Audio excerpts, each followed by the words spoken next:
النهاردة نقلا عن القاهرة 24 في خبر بيقول اهو انه في راكبة تتقدم بشكوى ضد شركة مصر طيران، لقت دودة في الوجبة والدودة اهي. طيب بصوا يا جماعة، موضوع مصر الطيران يعني انا كنت حابة اتكلم فيه من زمان، بس هو كل ايه وقت وله اذان زي ما بيقولوا. مصر طيران مثلا فيها حاجات عيوب لازم تتصلح، لانه مصر طيران دي فيها اسم مصر، فلازم تبقى قد الشركة، تكون قد الاسم اللي بتحمله.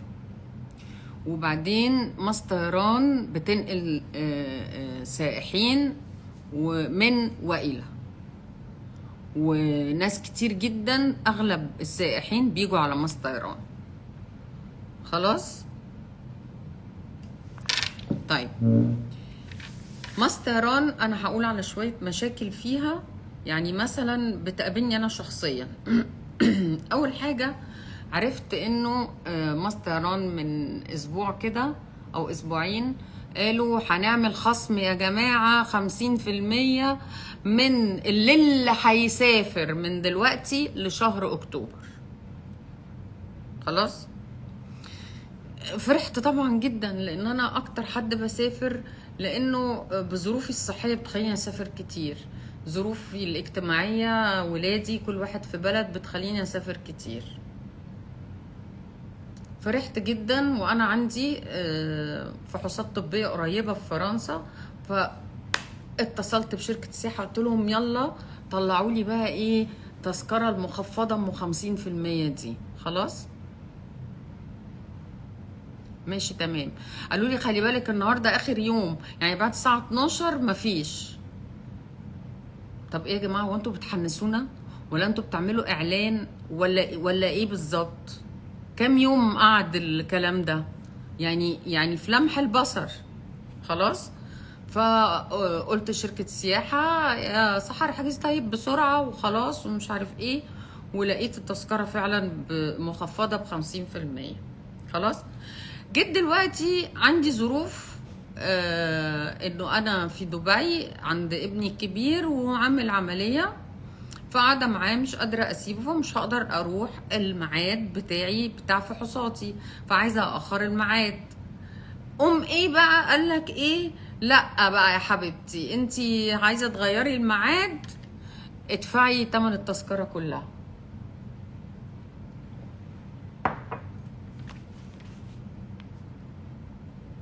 ادفع تمن التذكرة كلها، ودي كأن انا ما اشتريتش تذكرة مخفضة. انتوا بتعاقبونا ولا انتوا بتضحكوا علينا؟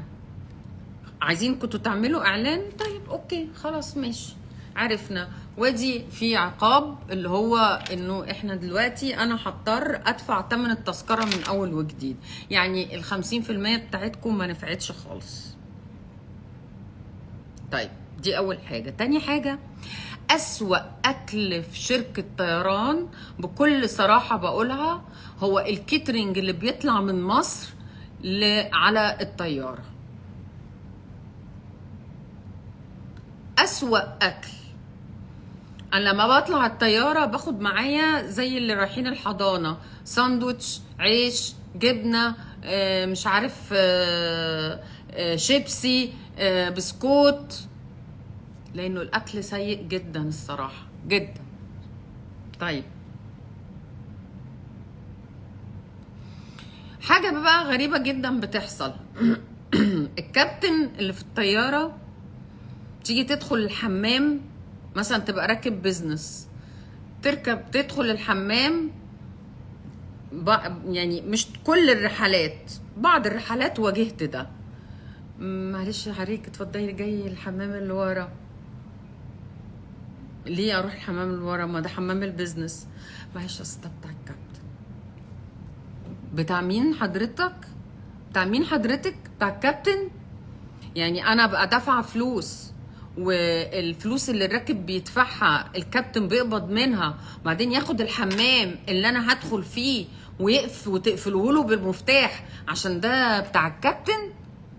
انا معرفش ان ده ينفع في مصر طيران او ده يعني في مصر طيران عادي. انا معرفش ده غلط ولا صح، بس اظن انه مش صح ابدا. طيب حاجة تانية، هو الحمامات الراكب كام راكب بيبقى تقريبا في الطيارة؟ 100 راكب. ال100 راكب دول الحمامات اللي بيدخلوها يعني هم كلهم تقريبا نقول 6 حمامات. ال100 راكب دول مين بينظف مطرحهم؟ ولا حد، ولا حد. انا لما باجي ادخل حمام كاني داخله مراحيض في الشارع. الحمام بيبقى سيء جدا جدا جدا، وانا معرفش دي مسؤوليه مين. دي مسؤوليه مين؟ اذا كانت ده مش مسؤوليه المضيفه. اصل هي المضيفه بتعمل ايه؟ مره انا قلت لها تعالي بصي الارض غرقانه ميه وانا داخله اتوضى وبنطلوني يعني المهم يعني قلت لها مش هقدر ادخل كده والحمام متغرق والحمام ريحته وحشه والحمام مقرف فراحت جايبه كلينكس وبرجليها قعدت ايه تنشف الارضيه. خلي بالكوا انه انا بتكلم على نماذج قليله، وفي نماذج بجد في مصر طيران مشرفه جدا وكويسه جدا جدا جدا. يعني انا شخصيا بحب اطلع مصر طيران من الكرو المضيفين والمضيفات اللي بيبقوا فيها، بس في قله بتسيء لهذه الشركه. ادي موضوع الحمام. طيب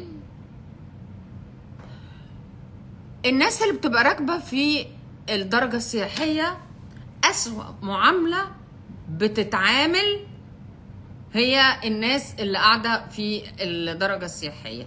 ليه؟ انا ما اعرفش، برضو من القله اللي انا بحكي عليهم. مش كل المضيفات والمضيفين كده، في ناس محترمه جدا. ليه يعني بتعملوهم كده يعني عشان ايه؟ عشان ما عندهمش فلوس يركبوا درجه البيزنس تقوموا تبهدلوهم وتذلوهم؟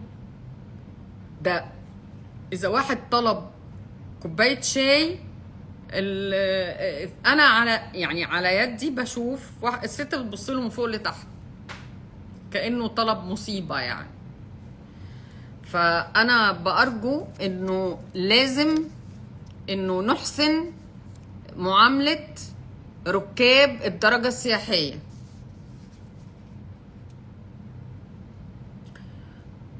حاجه تانية كمان الاميال بقى.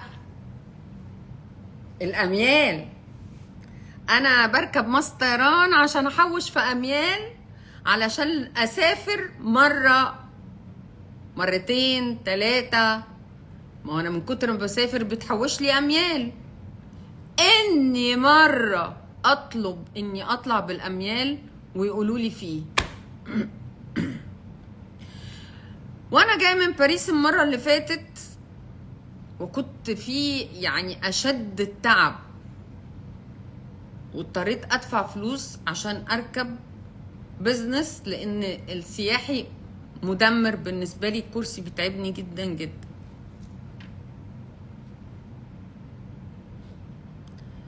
اطلع الاقي في البزنس هما طبعا قالوا لي مفيش، ده كالعاده يا جماعه كارت الاميال. اخد الاميال بتاعتي، اخد تذكره مره ببلاش، ما انا عندي اميال عندي كارت.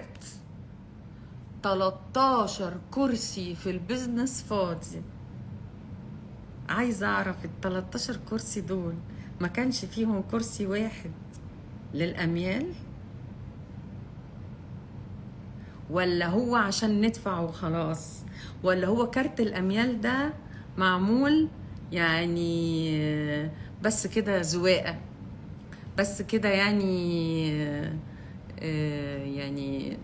للزبون كده يعني نوريهوله كده وخلاص. ايه يا جماعه في ايه؟ في ايه؟ لا كده مش هينفع.